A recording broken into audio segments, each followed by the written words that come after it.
Il était une fois, au beau milieu de l'été, des animaux qui vivaient paisiblement dans la forêt. En cette saison, les oiseaux et les insectes profitaient pleinement du beau temps et n'avaient aucun mal à trouver de la nourriture.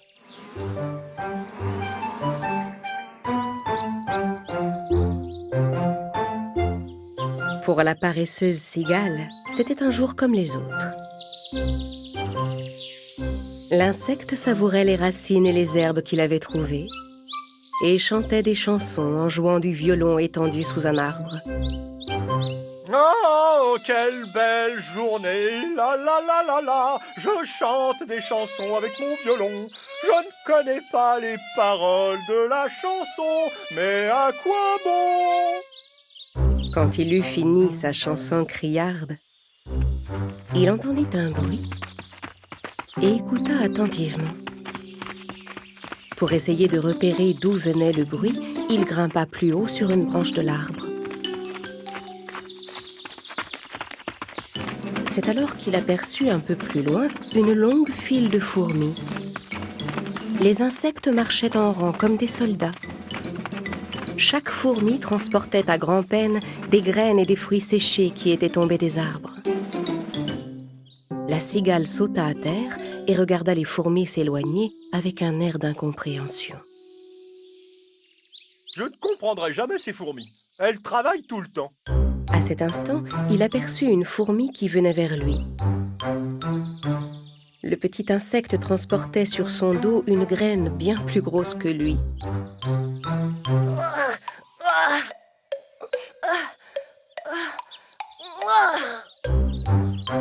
En passant devant la cigale, la fourmi lâcha la graine qu'elle transportait. Elle avait grand besoin de se reposer. Désolée, la cigale contempla la fourmi d'un air incrédule. Et dis-moi, vous déménagez quelque part? Non. Mais ne me dis pas qu'une grande catastrophe arrive. C'est pour ça que vous fuyez? Mais non. Mais alors? Mais qu'est-ce que vous fabriquez? On rapporte de la nourriture. Ah d'accord. Eh bien, vous devez attendre beaucoup d'invités. Non, on fait nos réserves pour l'hiver. Vous faites des réserves pour l'hiver? Pourquoi? Vous avez tout le temps. C'est l'été. L'hiver n'est pas encore arrivé. Amusez-vous, profitez plutôt du beau temps. Oui, après, qu'est-ce qu'on fera l'hiver venu? Je suis sûr que vous trouverez de quoi vous amuser, t'inquiète pas. Tu ne penses vraiment qu'à t'amuser? Je te demande ce que nous mangerons. Eh bien, quand l'hiver sera là, il sera bien temps d'y penser. Pour l'instant, c'est l'été, il y a toute la nourriture qu'on veut. Lassée d'entendre la cigale dire des absurdités, la fourmi essaya de reprendre sa graine pour s'en aller. Je dois rejoindre mes camarades. Tu peux m'aider à charger cette graine sur mon dos? Un chanteur et un artiste comme moi ne doit pas soulever de charges aussi lourdes. Agacée par la réponse égoïste de la cigale, la fourmi détourna le regard et essaya à nouveau de soulever sa graine. Ah, je vais quand même te donner un coup de main. La cigale ramassa la grosse graine et la plaça sur le dos de la fourmi. La fourmi remercia la cigale et se remit en route. Pauvre petite, tous ces efforts pour rien. La cigale s'installa à nouveau sous son arbre. Elle grignota encore un peu, puis se remit à jouer du violon. Oh, quelle belle journée, la la la la. Je chante des chansons avec mon violon et je profite de cette belle saison. La la la la la. À cet instant, un écureuil sortit sa tête du tronc de l'arbre. La la la la la. Ça suffit! Arrête ça, s'il te plaît! Va chanter ta chanson ailleurs! J'essaie de me reposer, moi! Alors la cigale arrêta de chanter, jeta un regard dédaigneux à l'écureuil, ramassa son violon et s'en alla. Ils ne savent pas apprécier les véritables artistes dans cette forêt. L'été était toujours aussi beau et les fourmis continuaient de transporter de la nourriture dans leur fourmilière. Pendant ce temps, la cigale continuait de manger, de se promener, de s'amuser, de chanter et de jouer du violon. Enfin, l'hiver arriva et le froid s'installa. Un matin, en se réveillant, les fourmis regardèrent dehors et virent que tout le paysage était recouvert de neige.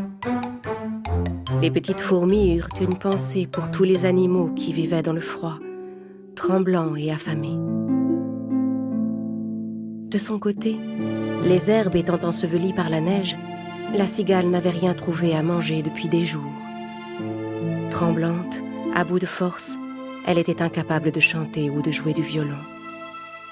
Rassemblant toutes ses forces, le pauvre insecte marcha dans la neige en repensant avec nostalgie aux jours heureux de l'été.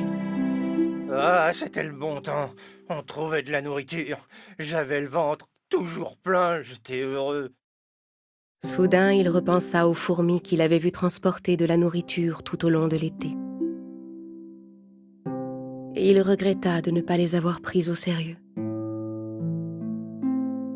Il s'était bien moqué d'elles pendant l'été, et il se demandait maintenant si elles accepteraient de lui venir en aide. De toute façon, il était maintenant trop tard pour s'en aller. Oh, pas le moment de faire le fier. Je dois trouver le nid des fourmis et leur demander de l'aide. L'insecte se dirigea vers la fourmilière. Arrivé devant la porte, il appela.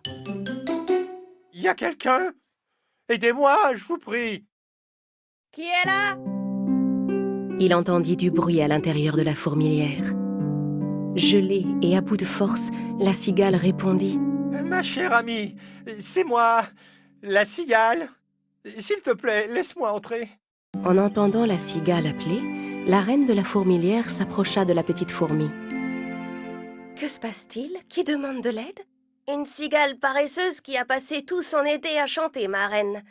Je pense qu'elle nous appelle parce qu'elle a faim. Ouvrons-lui. Quiconque vient frapper à notre porte pour demander de l'aide doit être reçu.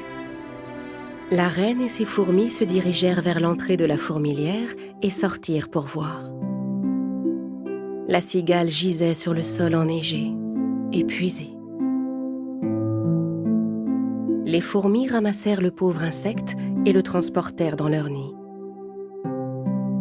Bien au chaud dans la fourmilière, la cigale revint à elle. Les fourmis lui donnèrent de l'eau et de la nourriture. Une fois remise sur pied, la cigale remercia la reine et alla trouver la petite fourmi. « J'ai été très injuste avec toi. Tandis que tu travaillais durement, j'ai passé l'été à jouer de la musique. Et pourtant, tu m'as prévenu, mais je t'ai pas prise au sérieux. Je regrette. » Que ça te serve de leçon, au moins. Nous aussi, on aurait bien aimé s'amuser cet été. Mais on devait penser à l'avenir. Si on n'avait pas fait des réserves de nourriture, on aurait été dans la même situation que toi. La cigale resta quelque temps chez les fourmis. Elle allait de mieux en mieux et reprenait des forces. Quand elle s'en alla, les fourmis lui donnèrent de la nourriture à emporter. Merci pour tout, mes amis. Vous m'avez sauvé la vie. Je ne l'oublierai jamais. À partir de maintenant, je ne serai plus jamais paresseux. Je peux te demander quelque chose? Mais bien sûr. Qu'est-ce que tu veux? Quand l'été sera revenu, tu pourrais peut-être prendre des leçons de musique et apprendre à jouer du violon. Je suis sûre que ça ferait plaisir à tous les animaux.